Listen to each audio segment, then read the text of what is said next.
Hello friends, welcome to my channel competitive studies. हमें पता है कि एपीडीसीएल का 5000 न्यू वैकेंसीज आने वाला है, तो प्रिपरेशन हमें जल्द से जल्द स्टार्ट करना पड़ेगा।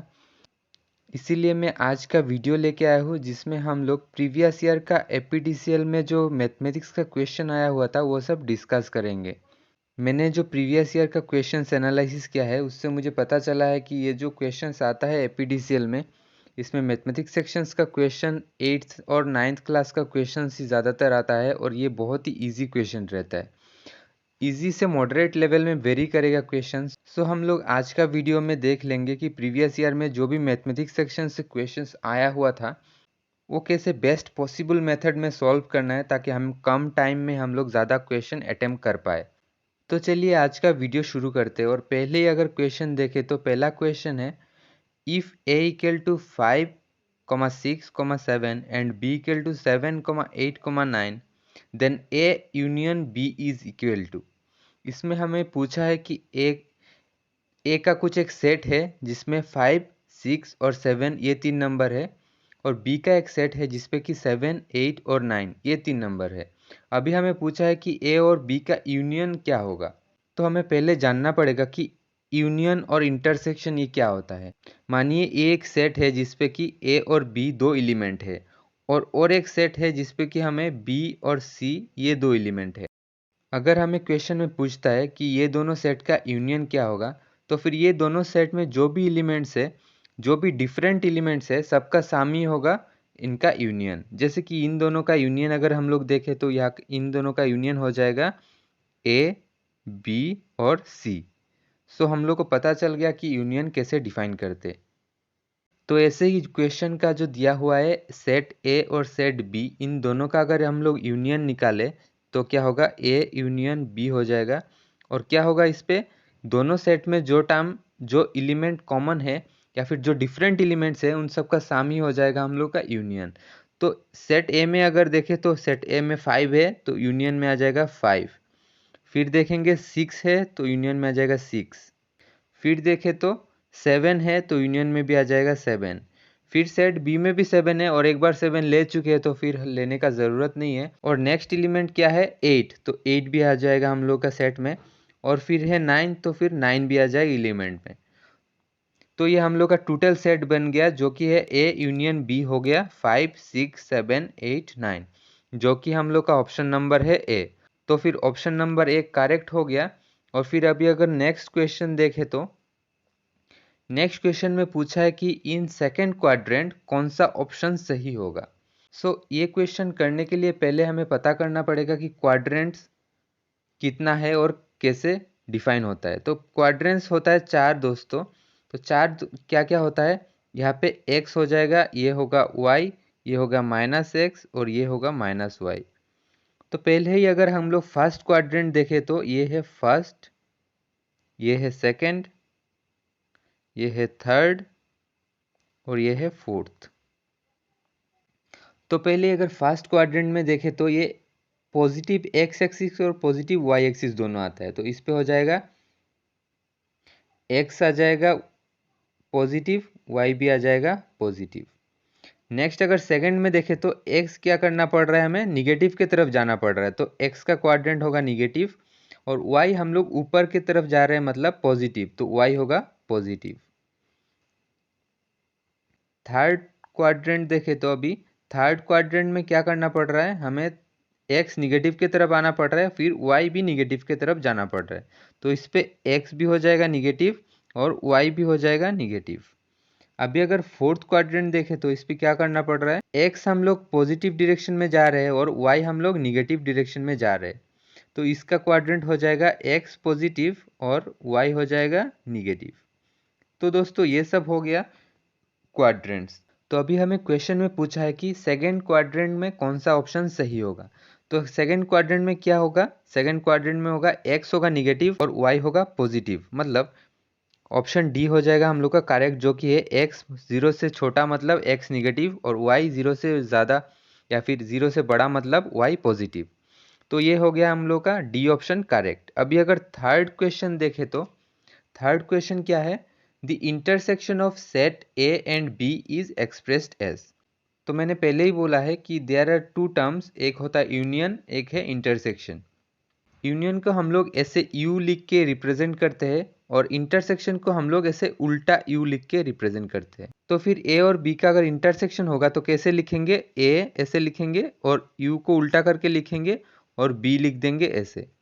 तो हो गया हम लोग का ए इंटरसेक्शन बी, जो कि है ऑप्शन नंबर 3 मतलब सी। तो ऑप्शन नंबर सी हो गया करेक्ट। अभी अगर हम लोग नेक्स्ट क्वेश्चन देखें तो नेक्स्ट क्वेश्चन है empty set is a what? Empty set क्या है? तो ऑप्शन अवेलेबल क्या है?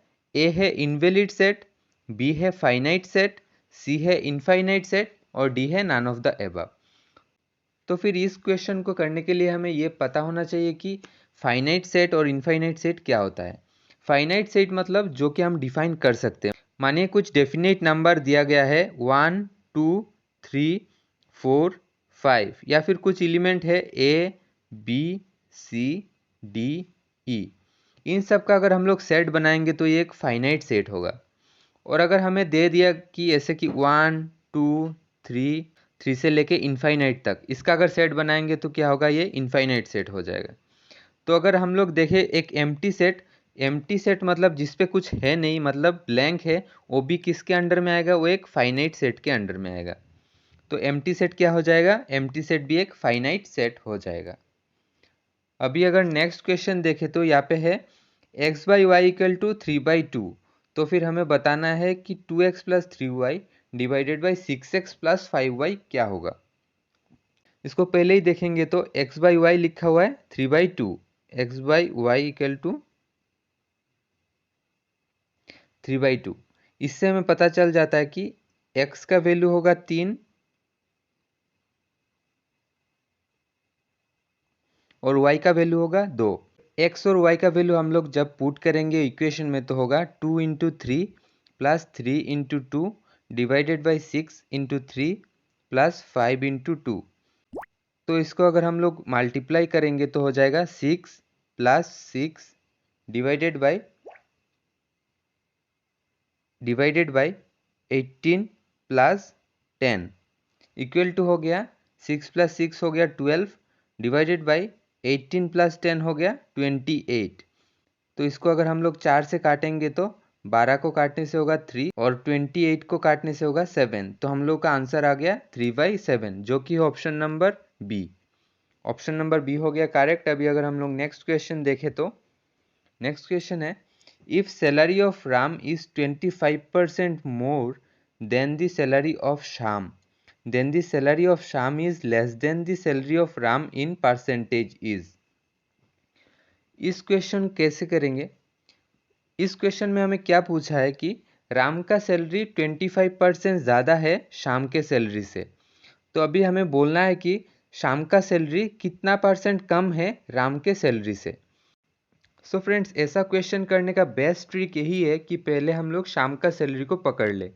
मानिए हम लोग श्याम और राम, शाम का सैलरी अगर हम लोग 100 पकड़ लेते तो क्या क्वेश्चन में क्या दिया हुआ है? क्वेश्चन में दिया हुआ है कि राम का सैलरी 25% मोर है, मतलब 100 तो है ही और ऊपर से 25 और ज़्यादा है, मतलब 100 में और 25 ज़्यादा है, मतलब कितना हो गया? 125। तो राम का सैलरी कितना हो गया? 125। अभी पूछा है कि शाम का सैलरी राम का सैलरी से कितना परसेंट कम है, मतलब 125 ही अभी पकड़ना पड़ेगा हम लोग का 100%। ठीक है, तो अभी 100% अगर 125 होता है तो 25 कितना होगा? तो अभी शाम का सैलरी कितना कम है? 125 से 100, मतलब 25 कम है। तो अभी 25 का वैल्यू 125 में कितना होगा? इसको करने के लिए हम लोग ऐसे करेंगे, 25 लिख देंगे ऊपर, नीचे लिख देंगे 125 इंटू कर देंगे 100। तो कितना हो जाएगा? 25 से काटेंगे तो 5 बार, 5 से काटेंगे तो 20 बार। तो कितना हो गया? 20%, जो कि है शाम का सैलरी राम का सैलरी से कम। तो हम लोग का आंसर मिल गया 20% कम होगा शाम का सैलरी राम के सैलरी से।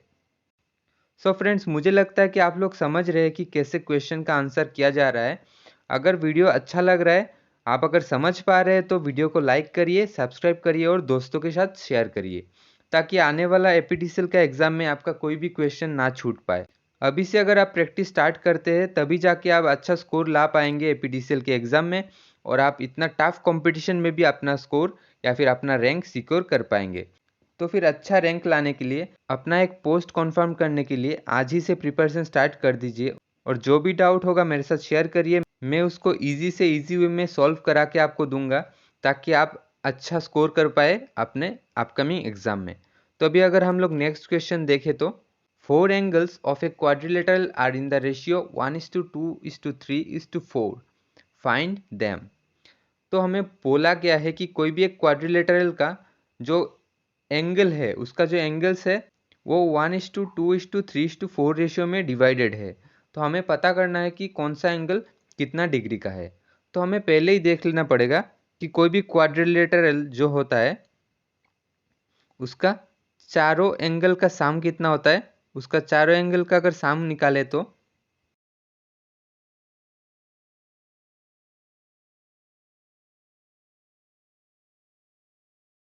वो आता है 360 डिग्री।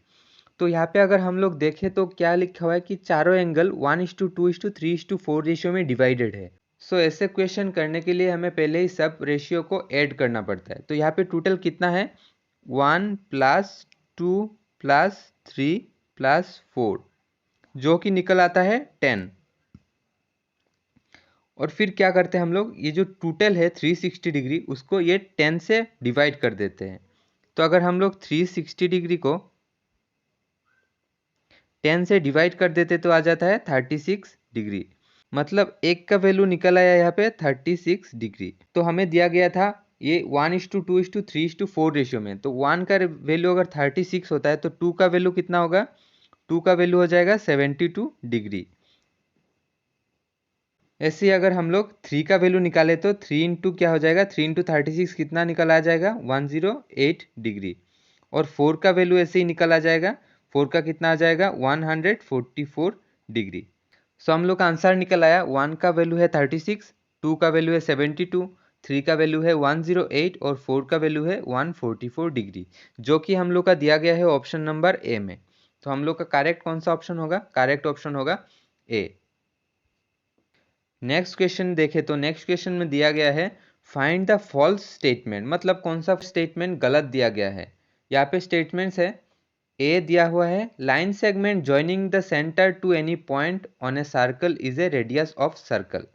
मतलब क्या है देखिए, ये एक अगर सर्कल होता है और ये अगर इसका सेंटर है तो इसमें बोला गया है कि सेंटर से कोई भी एक लाइन सेगमेंट जो सर्कल को जोड़ता है उसको रेडियस बोलते हैं, जो कि हम लोग का एकदम सही है।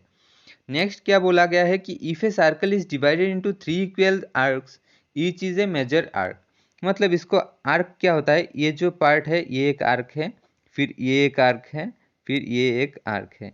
तो इसमें बोला गया कि 3 अगर इक्वल आर्क में इसको डिवाइड करते हैं तो इसको एक मेजर आर्क बोलेंगे। इसको बाद में देखेंगे। अभी नेक्स्ट क्या दिया गया है, a chord of a circle which is twice as long as its radius is a diameter of the circle. ये बात भी सही है, रेडियस का अगर 2 गुना कुछ भी है तो क्या होगा, उसका डायमीटर होगा। और डायमीटर है एक सर्कल का सबसे बड़ा कॉर्ड। तो ऑप्शन सी भी करेक्ट हो जाएगा। और ऑप्शन डी में क्या दिया गया है, ऑप्शन डी दिया गया है a circle is a plane figure, जो कि सही है क्योंकि सर्कल होता है एक प्लेन फिगर और स्पेरिकल कुछ अगर होगा तो वो होगा हम लोग का 3 डायमेंशनल फिगर। और ऑप्शन बी में क्या दिया गया था, if a circle is divided into 3 equal arcs each is a major arc, जो कि रॉन्ग हो जाएगा। क्यों, क्योंकि अगर 3 इक्वल आर्क में डिवाइडेड है तो उस पर ना मेजर आएगा ना माइनर आएगा, मतलब इसका होगा इक्वल आर्क्स। तो अगर छोटा बड़ा आर्क होगा तब जाके हम लोग का मेजर और माइनर आर्क आएगा। तो फिर ऑप्शन बी हो जाएगा फॉल्स स्टेटमेंट। तो यहाँ पे हम लोग का करेक्ट ऑप्शन कौन सा होगा, ऑप्शन बी। अभी अगर हम लोग नेक्स्ट क्वेश्चन देखते हैं तो ए bag contains 4 red and 6 black balls. A ball is taken out of the bag at random. Find the probability of getting a black ball. तो ऐसे टाइप का अगर हम लोग का क्वेश्चन आता है तो पहले ही क्या करना पड़ेगा, पहले ही टोटल कितना बॉल्स है वो निकालना पड़ेगा। तो यहाँ पे टोटल बॉल्स कितना है 4 + 6 कितना आ जाएगा 10। और टोटल हम लोग का ब्लैक बॉल्स कितना है 6।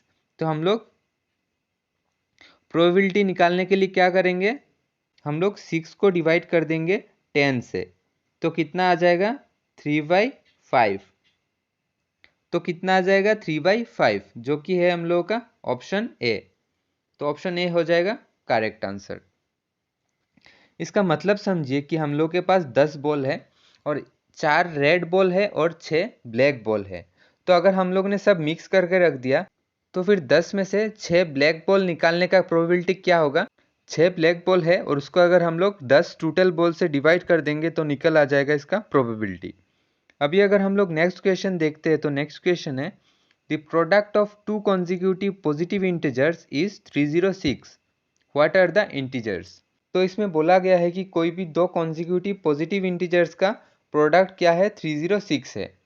मतलब दो कोई भी वैल्यू जिसको हम लोग मल्टीप्लाई करेंगे तो 306 आएगा, ऐसा कौन सा ऑप्शन में दिया गया है। तो ऐसे क्वेश्चंस करने का सबसे बेस्ट वे है ऑप्शन मेथड। ऑप्शन मेथड से क्या करेंगे, हम लोग पहले मल्टीप्लाई करेंगे। तो अगर 6 को 7 से मल्टीप्लाई करते तो कितना आता है 2, यूनिट डिजिट में आ जाएगा 2, मतलब 42 आता है। तो यूनिट डिजिट में कितना है 2, जो कि हम लोग का 306 का यूनिट में कितना है 6, जो कि नहीं होगा, तो ये ऑप्शन नहीं हो सकता है। अभी अगर बी ऑप्शन को देखें तो यहाँ पे 7 × 8 करेंगे तो कितना आ जाएगा 56,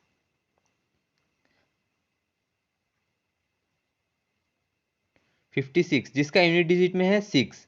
अभी बाकी देख लेते हैं कि 8 × 9 करेंगे तो कितना आएगा 72, जो जिसका यूनिट डिजिट में है 2। 9 × 0 करेंगे तो यूनिट डिजिट में कितना आएगा 0। तो यहाँ पे कौन सा ऑप्शन में यूनिट डिजिट में 6 आ रहा है, ऑप्शन बी। तो ये हो जाएगा हम लोग का correct answer option B. So friends, ऐसे ही कोई भी कॉम्पिटिटिव एग्जाम में option eliminating method is the best way to solve any question in short और लेस टाइम। नेक्स्ट क्वेश्चन को देखें तो in triangle ABC right angled at B, AB equal to 24 centimeter, BC equal to 7 centimeter, and then determine sin A and cos A. So friends, इस question में यहाँ पे centimetre होना चाहिए था, तो BC equal to 7 centimetre. Determine क्या दिया गया है, डिटरमाइन दिया गया है sin A and cos A। पहले हम लोग ड्रॉ कर लेंगे एक ट्राइंगल को जिसका है B राइट एंगल, मतलब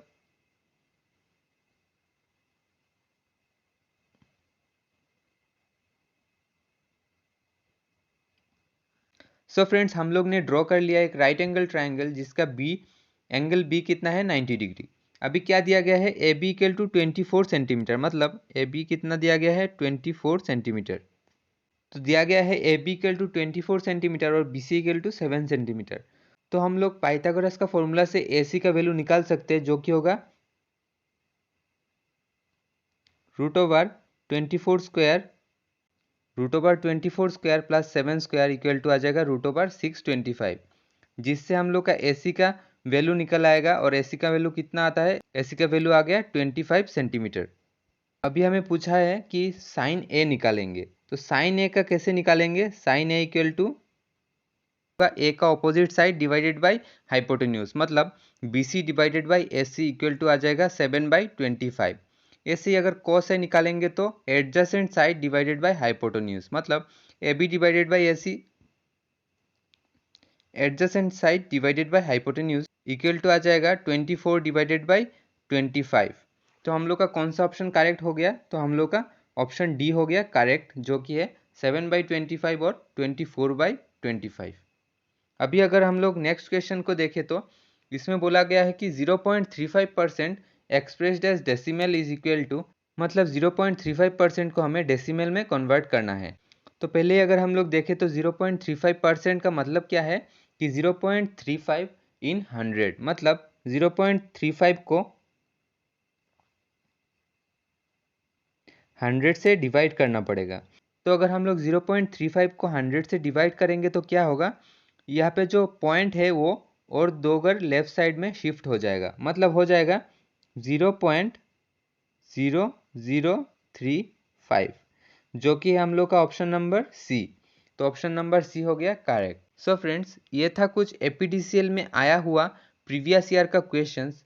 और अगर ये क्वेश्चंस आपको अच्छा लगता है, इजी लगता है, तो मेरे साथ बने रहिए ऐसे ही और क्वेश्चंस और ऐसे ही और वीडियो सॉल्यूशंस पाने के लिए। और हम लोग नेक्स्ट वीडियो में मिलते हैं। और आपको अगर वीडियो अच्छा लगता है, आप अगर समझ पाए हैं इतना तक, तो एक वीडियो को लाइक कर दीजिए, कमेंट कर दीजिए और शेयर कर दीजिए अपने दोस्तों के साथ। Thank you.